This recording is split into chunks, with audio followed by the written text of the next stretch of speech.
Assalamu alaikum everybody. Take.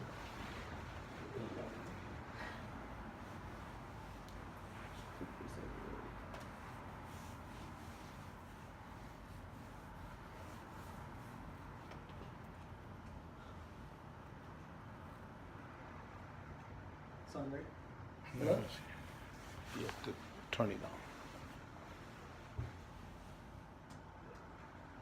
Okay. Can you guys hear me now? Yeah. Alright, cool. Assalamu alaikum everybody. How's everyone doing today? So, okay, I want to talk about Umar anhu. I just want to get into a little detail about his early life and a little bit about his conversion story because I know we can take a lot from it. So you guys know, I think we've mentioned it a lot of times, like Sahabis, they're hardworking, they make sacrifices, they travel all the way throughout the world to make dawah, correct?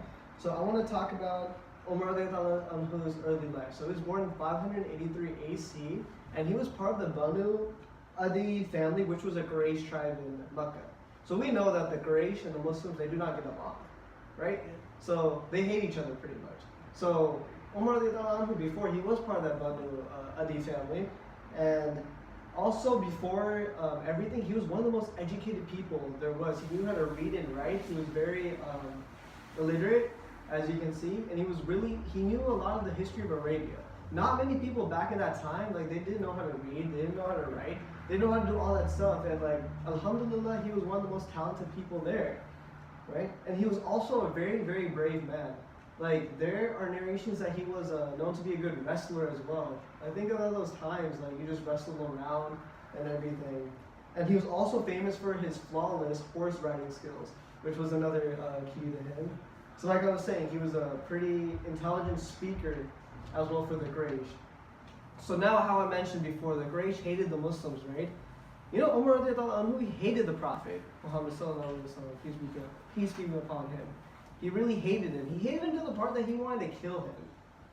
Think about nowadays, you see the news, people get mad over a little thing, something that happened in bowling a few weeks ago. They want to just kill the other person. They just don't like the other person for unnecessary things. So one time he was at home and he heard that his own sister and brother-in-law converted to Islam. Now, get back to the point. Umar didn't like the Prophet. He opposed Islam, right? Because he was part of the Quraysh tribe. So now he sees that his sister preached Islam. He was so mad at his sister, he decided to go beat up his sister. He beat his sister up so badly that she ended up bleeding. Think about that, just for converting to another religion. Nowadays, people have their own free will, right? They can believe in what they want to believe. We have free will, we have free rights. Again, back then it was different. So after he beat his sister, he wanted to actually read the Quran, right? He wanted to see what was this book she was reading. So he started reading through the Quran, and he went through one verse. I'll read it from Surah Taha. That was, "Indeed, I am Allah.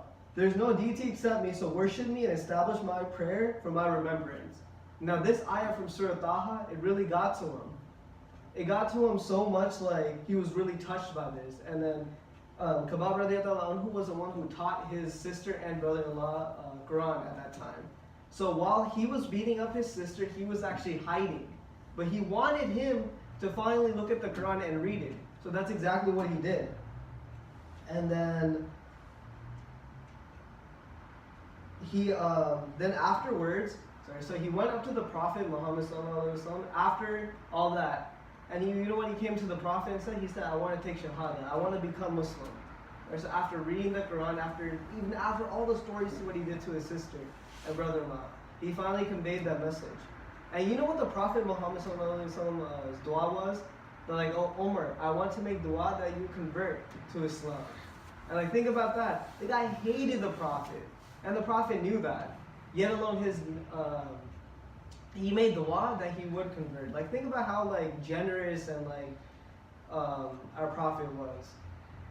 Just because someone hated him, it didn't matter to him. He wanted people to like him, and he wanted to treat everyone fairly with respect, as you can see that. And you know how old he was when he converted? He was 39 years old when he was converted.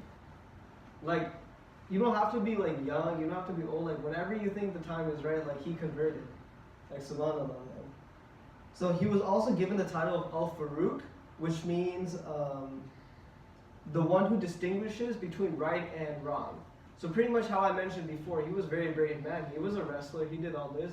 He was so brave that the Muslims used to be scared about praying in public because they thought the Quraysh would come and just like attack them and stuff. And Umar was like, no, we're gonna pray in the public so everyone can see that, oh look, we're not scared. You should be able to pray. Nowadays you see people like they're scared to go in a parking lot and pray. If it's Maghrib time, I think they would rather skip it and then pray. I mean, look, Maghrib takes about a few minutes to pray. I think we should just like, the ground, just go pray on the ground or something. Like, look at them, they weren't afraid, and they were like, think about how their climate was back then. At least nowadays you can stop at anywhere to ask for a spot to pray, you know? And then when Prophet Muhammad ﷺ passed away, like they needed a new successor after him. So Umar who was the second reign. So the first reign was by Abu Bakr. But then after Abu Bakr died, that's when Umar would take over.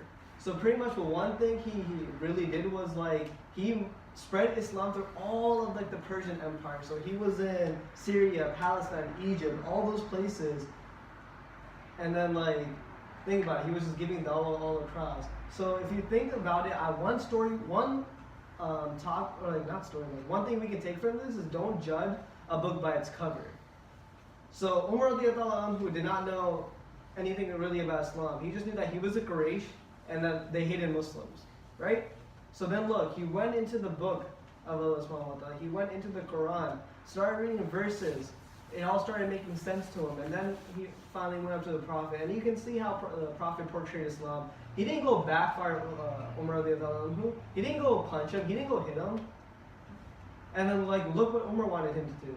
So it's kind of like, again, like you see a title of a book, you're not gonna like it. You might see like a picture of a food and you're like, oh man, that doesn't look good or something. But like, you won't know unless you try it or unless you read it. So I think that's one story you can take from this. And inshallah, like, we shouldn't have that mentality that, oh, like we're gonna judge something. Only Allah subhanahu wa ta'ala can judge us, you know? We shouldn't be judging other people. So that's one story I want to take from you guys. Any questions? No, you don't want to question. You should actually question in a way that we are all born as a Muslim, you know. Should we take a religion because our forefathers believe? Or should we take a religion, it's a truth? That's right. How are you going to proceed? Because see, as Umar radiallahu anhu, he was born in a family, he had a religion, they had a religion, their forefathers believed something. And the other story is the Prophet Muhammad uncle, who had the same religion the other Umar had, but he didn't convert. So what the Umar saw the truth because he left what he believed.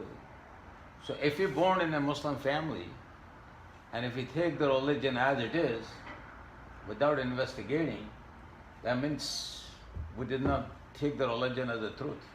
We take the religion our forefather believed. We're saying that so much, there's a lot of dollar work, and people come up to me with questions all the time. So that's basically you need to ask question always. But that's where the whole idea is, because then when you follow, you will enjoy it. Otherwise, just coming and going, my dad is telling me to pray, and that's how it is. You have to know. Like, listen, if he, say if he didn't go and like read the Quran, right? Like, what would happen? Think about if he never portrayed the message. There's so many things. All the places he went to go give dawah, like, none of them would have converted. We wouldn't have another, one of our four caliphs as well. Like, just think about it. There's a lot that goes to it. So inshallah, I hope you take a lot from the story, and we'll end it with the dua, inshallah. Okay.